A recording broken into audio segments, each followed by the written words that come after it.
Someone told you, when you were young, that the person in that casket had gone to heaven. Maybe it was a grandmother, maybe it was too soon, and the person saying it was trying to hold themselves together as much as they were trying to hold you. The word times, heaven times, landed like a hand on your shoulder, warm, certain, final. But what if that word wasn't in the original text at all? Not once. Not in the Torah. Not in the Psalms. Not in the book of Job, where a man loses everything and screams his questions at God from a pile of ash. The concept of heaven as a destination for the righteous dead, the place you go when you die, is almost entirely absent from the Hebrew Bible. And in its place, used exactly 65 times across the ancient text, is a word most churchgoers have never heard spoken aloud from a pulpit. Sheol. Oh, Sheol. That single word carries the entire weight of what ancient Israelites believed about death. Not a paradise, not a punishment, something stranger and older and far more unsettling than either. And the fact that you don't know it, that most people raised in a faith tradition built on these very texts have never once been taught, it is not an accident. Which raises a question that will follow us through everything that comes next. If the translators knew this word existed, why did they replace it? Sometimes with times hell, sometimes with times grave, sometimes with times pit, times the King James Bible alone renders it 3 different ways across its 65 appearances. What were they trying to protect? What were they afraid the original word might undo? And deeper still, if Sheol is what the ancient writers actually believed about death, if that's the real promise underneath the text, does that change what the Bible is actually offering you? That's the question this video was built around.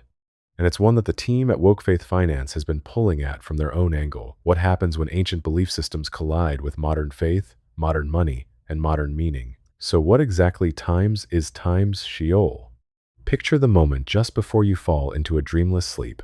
Not the vivid, story-filled kind, the absolute kind. No images, no sound, no sense of time passing. You don't suffer in that darkness. You don't celebrate either. You simply cease to experience. That's the closest modern analogy to what Sheol meant to the ancient Israelite mind. Not hell, not heaven, not a waiting room, a place of profound, permanent stillness where every human being, righteous or wicked, king or slave, eventually arrived. The same destination, the same darkness, no light switch on the wall. The book of Ecclesiastes puts it with almost brutal plainness. There is no work, thought, knowledge, or wisdom in Sheol, where you are going. No exceptions listed, no footnote for the righteous. Everyone goes equally. But nothing makes this more viscerally real than a single passage in the book of Job. Job 3, and if you've never read it slowly, you should. This isn't a man composing theology. This is a man who has lost his children, his health, his skin literally rotting from his body, sitting in the dirt, and wishing openly, without apology, that he had never been born. And when he imagines the alternative, the place he times would times be if he had died at birth, listen to what he says. For now I would be lying down in peace. I would be asleep and at rest with kings and rulers of the earth who built for themselves places now lying in ruins, with princes who had gold, who filled their houses with silver. Or why was I not hidden away in the ground, like a stillborn child, like an infant who never saw the light of day? There the wicked cease from turmoil, and there the weary are at rest. Read that again. Job, described by the text itself as blameless and upright, is not afraid of Sheol. He's times longing times for it. Because in Sheol, the suffering stops. The wicked aren't being tortured there. Their times quiet, and the weary aren't being rewarded. Their times resting. Sheol is the great equalizer, the place where the brutality of life, finally, mercifully, runs out of room. This is not a man who fears death as punishment. This is a man who sees death as relief. That reframes everything. In early Hebrew thought, the times nephesh times, often translated as soul, didn't float free of the body at death and ascend somewhere. It was bound to flesh, to breath, to physical existence. When the body stopped, the nephesh didn't escape upward. What remained in Sheol were called the times Rephaim times, sometimes translated shades or shadows. Diminished echoes of the living, not punished, not glorified, just barely there, like a candle flame cupped in two hands, not extinguished, but robbed of almost everything it once was. No fire in Sheol, no torment, just dust and silence and the dark. But if that's what the text actually says, why does your Bible say something completely different? And why did it take until the late 20th century for anyone to fix it? Because the word itself was inconvenient. That's not a cynical interpretation. That's what the translation history actually shows, once you lay it out side by side and stop pretending the choices were purely linguistic. It starts in Alexandria, around 250 BCE. Jewish scholars are translating the Hebrew scriptures into Greek, the language of the empire, the language educated people actually read. This translation becomes the Septuagint, and when those scholars arrive at Sheol, they make a decision that will echo for 2,300 years. They render it as time's Hades, the Greek underworld, the realm of shadows and shades ruled by a god of the same name, a place already loaded with mythology, already populated in the Greek imagination, with ferryman Charon and the river Styx and the specific geography of the dead. Now, Hades and Sheol share some features. Both are beneath the earth, both receive all the dead, both are associated with darkness and diminishment, but they are not the same concept. Hades carried Greek cosmology on its back, Sheol didn't. And the moment that translation was made, the door opened for Greek ideas about the afterlife to quietly migrate into Jewish and later Christian theology, dressed in borrowed Hebrew clothes. Then Jerome. It's the year 405 CE. And this scholar, brilliant, combative, famously difficult to work with, is completing the Latin Vulgate, the translation that will define Western Christianity for over 1,000 years. When Jerome reaches Sheol, he can't quite decide what it is. Sometimes he writes times infernus, times the underworld, hell, sometimes times sepulchrum, times a grave, a tomb. Occasionally he leaves it as Sheol. 3 different renderings for the same Hebrew word, and each one lands differently in the mind of a medieval monk copying manuscripts by candlelight, shaping what he believes God is actually promising. But nothing compares to what happens in 1611. The King James translators, 54 scholars working in 6 committees across Westminster, Cambridge, and Oxford, produce the most influential English text in history. And when they reach Sheol's 65 appearances in the Hebrew Bible, here is what they do. They translate it as times hell, times 31 times, as times grave, times 31 times, as times pit, times 3 times. The same word. 65 appearances. 3 completely different translations. Here's where the intellectual indignation should set in. Because this wasn't random inconsistency. Look at the pattern. When Sheol appears in a context involving the wicked enemies, the proud, the unrighteous, the King James translators tend to reach for times hell. When it appears in a context involving the righteous, the grieving patriarch, the faithful psalmist, they reach for times grave. They were importing a moral geography into the translation that the original Hebrew text simply does not contain. They were deciding, word by word, which dead people deserved fire and which deserved a quiet burial. Psalm 16:10 makes this concrete. The King James reads, "Thou wilt not leave my soul in hell." That's the verse. That's what millions of people have read, memorized, built theology around. But the Hebrew says times Sheol, not hell, not eternal punishment. The same undifferentiated realm of the dead where Job longed to rest alongside kings and stillborn children. The NIV and ESV largely corrected this, restoring times, Sheol times, or rendering it realm of the dead in many passages. But those translations arrived in the 1970s and 1980s. By then, 360 years of times, hell times, had already done their work. Nearly 4 centuries of sermons, hymns, deathbed conversations, and childhood explanations had been built on a translation choice, not a Hebrew reality. So, if Sheol made no moral distinctions, if the righteous and the wicked arrived at the same dark shore, then what exactly motivated anyone to live well? And what did justice even mean in a world where the corrupt and the faithful shared the same silence? That question isn't rhetorical. It's the one that genuinely destabilizes people when they sit with it long enough. If there's no hell waiting for the man who cheated you, no heaven waiting for the woman who sacrificed everything, if both of them end up equally silent in the same dark place, what is the ethical architecture holding any of this together? To feel the weight of that, you need to leave the library and stand in a field. It's around 800 BCE. The sun is brutal. A farmer call him Eliyahu, because the name means times my God is the Lord, and that irony matters, is watching a landowner walk the boundary stones of his field, not his field. Eliyahu's field. His father's field before that. The landowner has connections to the local judges. He has silver. He has patience. And slowly, methodically, he is moving the stones. Eliyahu knows what's coming. He knows there's no court that will hear him. He knows the landowner will die one day.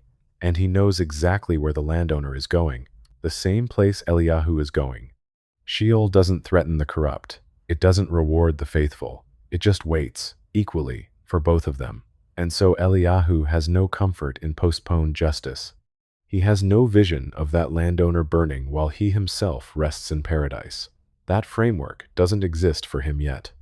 What he has is a God who is supposed to be present, active, and just right now, in this lifetime, in this field, before those stones move another inch. This is why Deuteronomy 28 reads the way it does. The blessings and curses God lays before Israel in that chapter are relentlessly, almost shockingly, earthly. Rain in season, abundant harvests, victory over enemies, fruitful livestock, and on the curse side, drought, disease, military defeat, exile, your children taken, your fields stripped bare.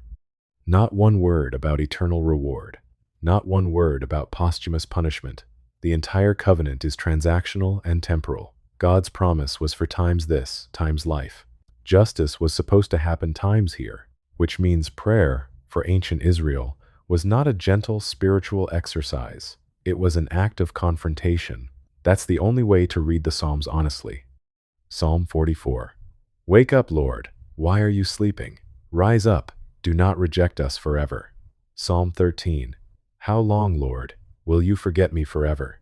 These are not polite requests. They're demands. They're people shaking God by the collar because the deal was supposed to work differently, and it isn't working, and there's no afterlife safety net to cushion the betrayal. And then there is Psalm 88. It's the only psalm in the entire Bible that ends without a turn toward hope. No resolution. No, but I will trust you. No dawn after the darkness. The psalmist lists his suffering, calls out to God, and then the final word in the Hebrew times, choshek, darkness, full stop. That's where the psalm ends. In the dark, with no answer coming. A heaven and hell framework often struggles to hold a prayer like that. If paradise is guaranteed, the urgency deflates. If justice is deferred to eternity, the wound in the present becomes more bearable and therefore easier to ignore. But Sheol offered no such cushion. It forced a raw, unmediated confrontation with unanswered suffering. It made space for the prayer that ends in darkness, because sometimes that's where people actually are. There's a tenderness in that, if you can find it. Ancient people grieved without the theological safety nets modern believers take for granted. They didn't know if God would act. They demanded that God act. And they were honest enough to record the moments when God didn't.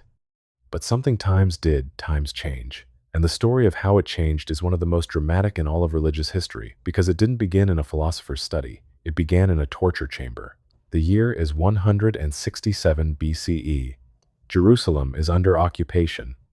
Antiochus IV Epiphanes, the Seleucid king who named himself God Manifest, has done something no foreign ruler had quite done before. He's not just taxing the Jewish people. He's not just demanding political submission. He has walked into the temple, erected an altar to Zeus, and sacrificed a pig on the most sacred ground in Israel. He has outlawed Torah observance, circumcision, Sabbath, the study of Scripture itself. Violations are punishable by death, and people are dying. Not soldiers on a battlefield, mothers, scholars, young men who refused to eat pork at a royal feast and were tortured in front of their families for it.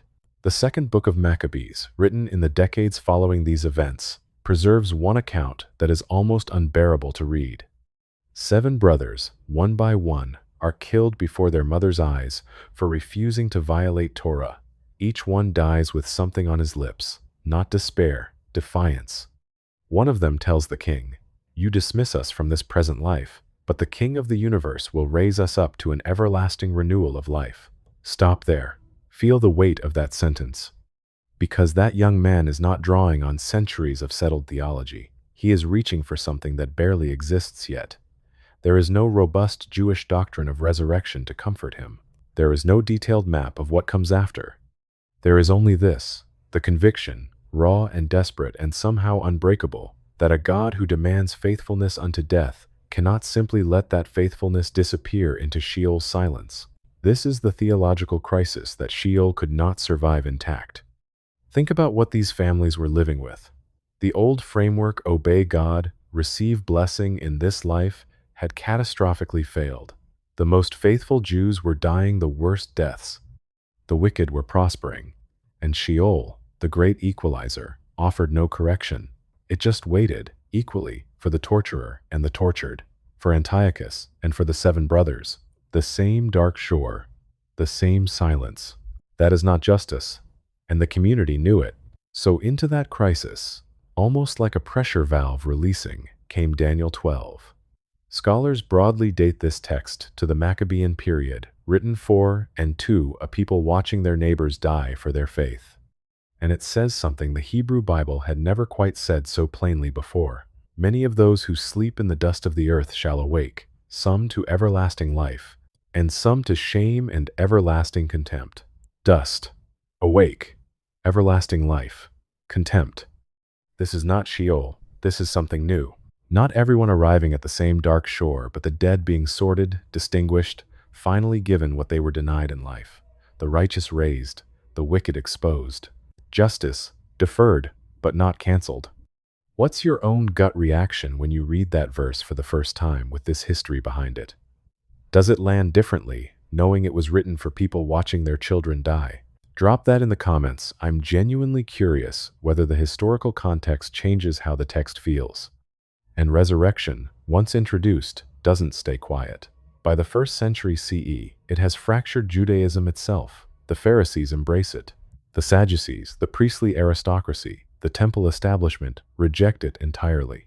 Acts 23 captures the explosive result. Paul mentions resurrection in front of the Sanhedrin, and the room erupts into a shouting match. These aren't abstract academic disagreements. They are fault lines running through the entire Jewish world. Which means when Jesus arrives, he doesn't invent the idea of resurrection. He enters a debate that's already been burning for 200 years. So, resurrection starts as a Jewish idea forged in persecution, not philosophy. But what happened to Sheol once resurrection entered the picture? Did the old word simply disappear? Or did it go underground, hiding in plain sight in texts we think we already understand? It didn't disappear. It went Greek. The New Testament is written entirely in Greek, which means the Hebrew word Sheol technically vanishes from the page. But the concept it carried, that survived. It just changed clothes. When the authors of the New Testament needed a word for the realm of the dead, they reached for times Hades, times the same term the Septuagint translators had used 3 centuries earlier. And most modern readers, scanning their English Bibles, never notice the swap, because their translation doesn't say Hades either. It says times hell. Same move, different century. The game of telephone continues. Peter's sermon in Acts 2 is the clearest example. He's quoting Psalm 16, the same psalm we looked at earlier, the one the King James rendered as, "Thou wilt not leave my soul in hell." Peter applies it to Jesus. God did not abandon him to times Hades. The implication is that Jesus entered Hades, the realm of the dead, and came out the other side. That's the resurrection argument. But notice what it assumes. Hades is a temporary address, not a permanent one. You can leave it, which means it's not the eternal hell of popular imagination. It's closer to what Sheol always was, a holding place, a threshold, not a final destination. Then Revelation 20 lands like a detonation. Verse 13, "The sea gave up the dead that were in it, and death and Hades gave up the dead that were in them." And then verse 14, "And this is the sentence that should stop you cold." Then death and Hades were thrown into the lake of fire. Read that carefully. Hades, the realm where the dead reside, gets destroyed, thrown into something else entirely. If Hades were eternal hell, this verse makes no sense. You can't throw hell into hell. What Revelation is describing is a sequence. Hades holds the dead temporarily, the final judgment occurs, and then Hades itself is abolished. It was always meant to end. That's not a fringe interpretation. That's what the text actually says. But then there's Luke 16.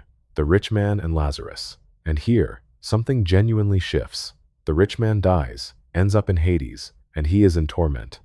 He can see Lazarus resting in Abraham's embrace across a great chasm. He feels heat. He begs for water. This is not the silent, undifferentiated Sheol of Job or Ecclesiastes. This is conscious suffering. This is moral geography. Scholars debate whether this is parable or literal description. Jesus uses the form elsewhere for fiction. But, regardless, it represents a significant departure from Sheol's original silence. Something has been added, or perhaps revealed.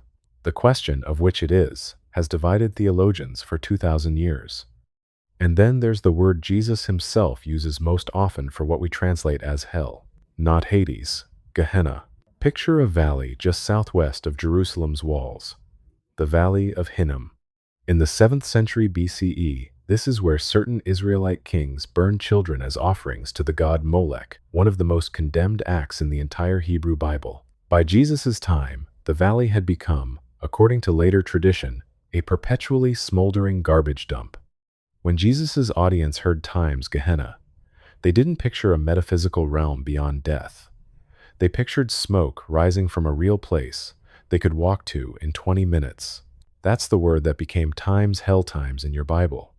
Sheol became Hades. Hades became hell. Gehenna became hell. Three completely different concepts, one from Hebrew theology, one from Greek mythology, one from a literal valley outside Jerusalem, collapsed into a single English word, layered on top of each other like sediment, until the original bedrock became impossible to see, which raises the question that cuts closest to home. If this much has been lost in translation, what has it cost us? Not just theologically, but personally, in how we grieve, in what we say at gravesides, in the comfort we offer and the fear we carry. Think about the last funeral you attended. Picture the room, the flowers arranged too perfectly, the soft organ music filling the silence that nobody knows how to hold. Someone at the front says the words that always get said, "They're in a better place now," and the room exhales, just slightly, because the sentence offers a handhold in the freefall. But for some people in that room, the handhold doesn't hold. Dr. Kenneth Doka, who has spent more than 40 years researching grief and bereavement, coined the term Time's disenfranchised grief. Time's the grief that doesn't get permission to exist, the grief that falls outside the script society provides. And here's what grief counselors have documented repeatedly. When comfort is offered too quickly, too certainly, too finally, times they're in a better place. You'll see them again. Heaven is real times, it can actually suppress the processing of loss. Not because the theology is wrong, because the certainty arrives before the mourner has had room to fall apart. The ancient tradition of lament, rooted in exactly the kind of Sheol theology we've been tracing, understood something that modern grief culture has largely forgotten. Sometimes you have to descend before you can breathe again. Psalm 88 doesn't offer you a handhold, it lets you fall. The psalmist lists his suffering with unflinching specificity, abandoned by friends, confined in darkness, overwhelmed by waves of despair, and then the psalm ends. No resolution. No sunrise after the night. The final Hebrew word is time's choshek, darkness. That's it. The text doesn't rescue you from the feeling, it sits in it with you. Now contrast that with the typical modern funeral sermon. The structure is almost liturgically fixed. Brief acknowledgement of pain, pivot to heaven, assurance of reunion, closing prayer. Grief gets a sentence. Hope gets the rest of the service. And for mourners carrying complicated losses, sudden deaths, suicides, estrangements, the mandatory optimism doesn't comfort. It isolates, because their internal experience doesn't match the room they're sitting in, and expressing doubt about heaven can feel, in that context, like a betrayal of faith itself. That's the cost. Not abstract, deeply human. There's a tradition that has held both realities, simultaneously lament and hope, darkness and defiance, and it's worth naming here. The Black Church in America, shaped by centuries of suffering that no theology of easy comfort could survive, developed something that looks remarkably like Sheol-shaped faith. The Blues didn't deny pain, they descended into it, named it, made it communal. The old spirituals carried sorrow and longing in the same breath. The funeral traditions, the second line, the singing, the honest weeping alongside the celebration, refused to let grief be rushed. That wasn't a failure of faith. That was faith sophisticated enough to hold contradiction without collapsing. It's the same sophistication the ancient psalmists had, the same honesty Job modeled from the ash heap. If you've ever sat with a grief that the language of heaven couldn't quite reach, if you've ever felt guilty for not feeling comforted at a graveside, I want to hear about that. Drop it in the comments. What do you reach for when the standard answers don't hold? And if you're someone who thinks about these questions, the ones that live underneath the theology, underneath the translation choices, underneath the words we were handed without explanation, subscribe. Not to support a channel, but to be part of a community of people willing to sit with hard questions long enough to find something true on the other side of them. Because here's the turn that changes everything. Recovering Sheol isn't about losing hope. What the ancient tradition actually offers, what gets buried when we skip straight to heaven, might be the foundation for a more durable hope. One that doesn't require you to pretend, one that has already looked at the darkness and decided to keep going anyway. There's a verse in Psalm 139 that most people read past without stopping. David is cataloging the reach of God above, below, across every ocean, through every night. And then, almost as a parenthetical, he writes, "If I make my bed in Sheol, you are there." Not, "If I make my bed in Sheol, you will eventually find me." Not, "If I make my bed in Sheol, you'll be waiting at the exit. You are there." Present tense, already. The darkness is not a God-free zone. It never was. That single verse does something that no amount of theological argument can quite accomplish. It doesn't explain Sheol away. It doesn't rush past it toward resurrection. It walks in and sits down. Think about what that meant to Eliyahu, the farmer we met earlier, watching the boundary stones of his field move while the courts looked the other way. He had no vision of paradise waiting to balance the scales. He had no map of what came after. What he had was this: a God who had already been to the darkest place imaginable and was still there, not as a rescuer standing at the threshold, as a time's presence, times inside the darkness itself. That reframes everything Sheol has been in this conversation. Because if God is already in Sheol, not waiting outside it, not hovering above it, but inhabiting it, then Sheol is not the absence of God. It is the presence of God in the most stripped down, undecorated, honest place that exists. No performance required, no certainty required, just the darkness, and the one who is already in it. There's a name for this in Christian theology: Holy Saturday. It's the day between crucifixion and resurrection, the day nobody preaches about, the day that gets skipped in the rush from Good Friday's grief to Easter Sunday's triumph. But the Apostles' Creed, one of the oldest summaries of Christian belief in existence, dating to at least the 4th century CE, includes a line that most congregations recite without pausing on. He descended into hell. Or, in older translations, he descended into Sheol, into the realm of the dead, into the silence, into the place where the ancient Israelites believed every human being eventually arrived. The tradition is saying something extraordinary if you let it land. God did not bypass the darkness. God entered it, not as a theological maneuver, as a journey. The same journey every human being makes. Which brings us to what Sheol actually offers, not as a primitive belief to be outgrown, but as a theological resource that modern faith has been quietly starving without. 3 things, specific ones. First, honesty. Sheol names death as real, heavy, and not immediately resolved. In a grief culture that rushes toward comfort, that insistence on sitting in the weight of loss is not morbid, it's medicinal. It gives mourners permission to not be okay yet. The ancient text didn't flinch. It recorded the Psalms that end in darkness. It preserved Job's longing for silence. It trusted that the human being in front of God could handle the truth. Second, equality. In Sheol, kings and slaves arrive at the same shore. The landowner who moved the boundary stones ends up in the same silence as the farmer he dispossessed. The rich man's silver means nothing in the dark. That's not a minor theological footnote, it's a radical social leveling, a statement that the hierarchies of this world are temporary arrangements, not permanent realities. Every system built on the assumption that power lasts forever has Sheol waiting at the end of it. Third, and this is the one that quietly undoes the rest: presence, not rescue, not resolution, presence. You are there. The The darkness is not abandoned space. The silence is not empty silence. Whatever Sheol is, it is a place God has already been, already inhabits, already refuses to leave. If you've been carrying a grief that the language of heaven couldn't quite reach, if you've sat in a room full of certainty and felt more alone for it, that third gift might be the one that matters most. Not the promise that the darkness ends, the promise that you're not in it alone. And if you're someone drawn to these questions, the ones that live underneath the translations, underneath the inherited answers, subscribe. Not to support a channel, to join a community of people honest enough to sit in the dark long enough to find something real there. So where does this leave us? With a word that was hidden, a concept that was flattened, and a question that's been waiting 2,000 years for an honest answer. This video started with a hand on a shoulder, a word offered at a graveside times heaven, times warm and certain and meant to hold. That word was given in love. It still is. But remember the question underneath it. What if the people who wrote the Bible didn't use that word? What if they used a different one, stranger, older, and in some ways more honest about what death actually is? What's here is older and stranger, and, in a quiet way, more generous.